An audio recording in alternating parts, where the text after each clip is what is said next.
I've played Final Fantasy XIV for over 300 hours, and to be honest, I have no idea what the story is about. As a person who plays single-player games, obviously for their stories, almost exclusively, and I'm literally a fantasy writer, I'm ashamed to admit that I've skipped literally every single cutscene in the game.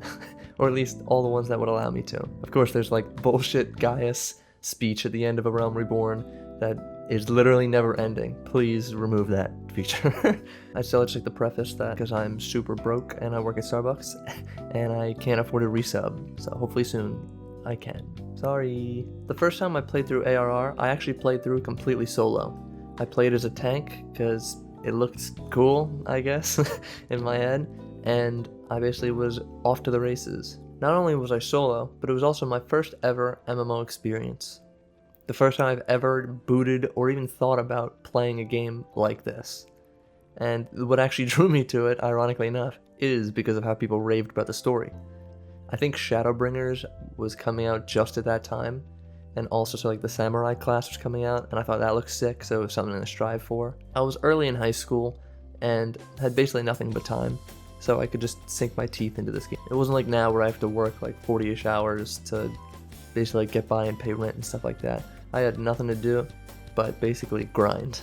Graphically, the game kind of looks like shit, or at least it did. I know now with Dawn Trail releasing, the textures like got upgraded and stuff like that. I haven't seen too much of it. From what I saw, it actually does look nice, but it's still not like Red Dead 2, which obviously you can't expect that for an MMO. Looking at like these clips that I'm finding for this video, it's not as bad as I remember, especially because I'm playing the original Trails in the Sky right now, and that game looks comically horrific.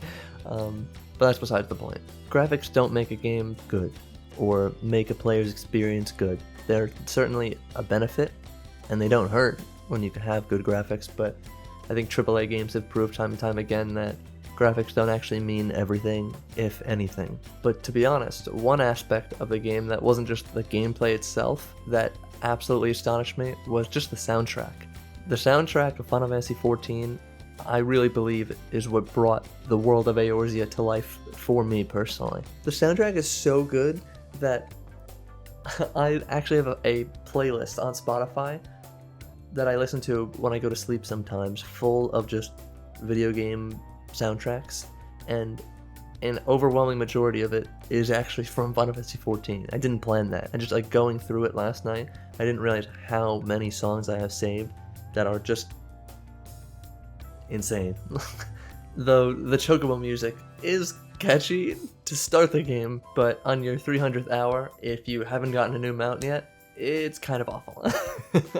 And coming from story-based single-player RPGs mainly is what I played, I was kind of surprised and taken aback by the game design, I guess. Every quest is essentially a fetch quest, or you just go and kill 5 rats. Like, I found out that the meme wasn't capping, that was basically MMO quests. In my opinion, the combat is not great.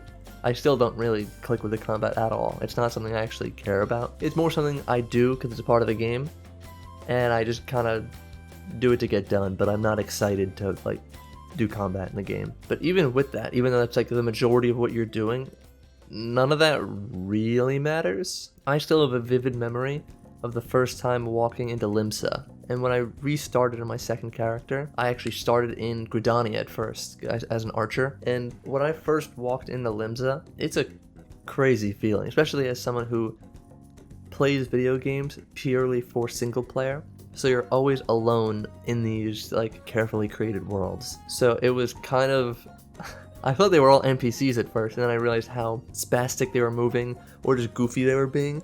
And so it took me a few minutes to actually understand, like, oh, these are real people hanging out here. And with Limsa's music on top of that, it's cringe, but it really is. I feel like there's a magic to it. The community was super accepting of a new player, and not only just of a new player of their specific game, but of a new player to MMOs in general. Everyone was willing to help me get my feet wet in dungeons, help me with jobs, quests, fates. Like, nothing seemed to be off limits in terms of people's kindness, and that was extremely refreshing, especially coming from like playing Counter-Strike or a little bit of League of Legends, where like obviously like the communities are notorious for being awful. It was a nice change of pace to kind of just actually hang out and not have to worry about, oh, am I performing to like my peak, essentially. Instead, I can go through this without having panic attacks and learn and enjoy and actually do what I feel like video games are designed to be, like a relaxation thing, but then also just an experience. On my first character that I beat ARR with, I actually knew so little about the game still that I didn't understand what gear score was.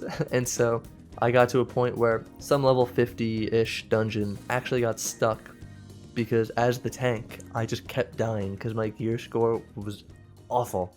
Like, I was literally wearing like rags basically, thinking like, oh no, what's the issue? And luckily, it tanked the entire dungeon to where we actually couldn't beat it. Luckily, they were nice about it, even though obviously that sucks and you don't want to actually have to do that and screw over 3 other people. But the DPS was kind enough to basically like take me aside after the dungeon and explain to me how gear score works and also what it is, because I just always saw the number and just assumed I won't have to worry about it.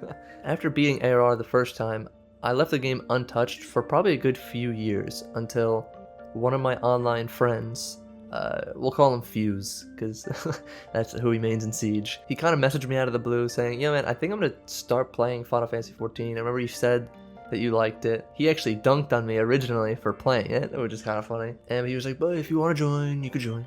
And I was like, you know, why not? So I'm pretty sure he ended up beating ARR before I could join. So then I started a new character and ran through ARR myself. And I asked him before starting, I was like, yo, should I check out the story? Because I kind of feel bad about not doing it the first time. And he's not really into single player games. And so he immediately was like, nah, fuck that shit. It's terrible. Just run through it. Keep going. Just to catch up so we can actually play together and prog together.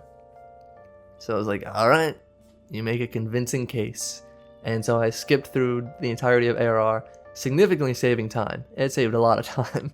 And ever since then, I basically just never looked back. And a quick side note, that same guy who dunked on me, who then asked me to play, Fuse, has almost like 3,000 hours in the game. So he blew past me and plays significantly more, and still plays. And to be honest, 300 hours later, and I kind of have to admit, even with all of its flaws in terms of I don't care about the combat, the quests are awful, I skipped the story, the graphics aren't great, and with all that, it's still one of the most unforgettable gaming experiences I have. The amount of time this game gave me with my friend, as well as in like the insanely beautiful and in-depth world of Eorzea, there's no words for it. Like, the amount of memories that I have because of this game, and because Yoshi P and the crew fixed up the game after launch, I can't thank them enough, as cringe as it sounds. Even though I paid, obviously, a significant amount for it, because I paid $60 originally to get Shadowbringers and the game with it, and then I bought Endwalker for $40 or $60, and was paying $15 a month for over a year. So I've definitely paid to play, but easily that was worth it. Just in terms of memories that I've gotten along the way. The amount of raids we did, we schemed to make Gil, going to weird roleplay parties, and actually getting kicked out by bouncers because we started pulling out our weapons and going apeshit on the dance floor, and they were really not happy with us. Hunting for and buying a house, which took a while but was super cool. Starting a company with my friend that what a beast. He took that thing so far that it had like over 100 or 200 active players at one time. Yeah, it was just, it's amazing. This game, I think, is the perfect representation for myself for what video games actually can be. Because I still, for some reason, even though the medium is bigger than ever, I still hear people dunking on video games that they're pointless and a waste of time or whatever, even though obviously compared to TV and movies it's the same. But I sunk 300 hours. That is quite a few days worth of gameplay. And I don't regret it at all. I'm gonna play the game more, honestly, once I have enough money to resub. And then, because I still have Dawn Trail to go through, even though I heard it wasn't that great. But because I skipped the story, it doesn't really matter. At the end of the day, am I embarrassed that I skipped the story? Yes, but no. I would say yes, because literally everyone told me to play it for the story except my friend. And I basically pick games to play based exclusively on if their story is good or not. And so starting a game like this that is such a massive endeavor and then just skipping the entire story. Yeah, I do regret it a little bit, and I am curious about what's actually happening because I couldn't tell you actually a thing. But then also no. I usually feel a strange sense of missing out, whether I don't complete a game or want to play a game but don't end up getting to it, or even not liking games that are generally liked. I always have a strange sense of almost regret, weirdly, or like shame over it. For some reason, I can't say this often, but I'm at peace with having skipped the story, and I'm at peace with the idea of never actually knowing what's happening in the game. I don't need to know the story, because as cliche as it sounds, we made our own.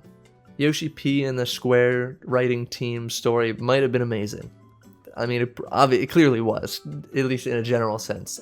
And that's basically what sold me on the game. But the story that we created ourselves in the open sandbox that Yoshi P created was more than enough for us. And I know my friend feels the same, but obviously to a greater extent, considering he has 3,000 hours in the game.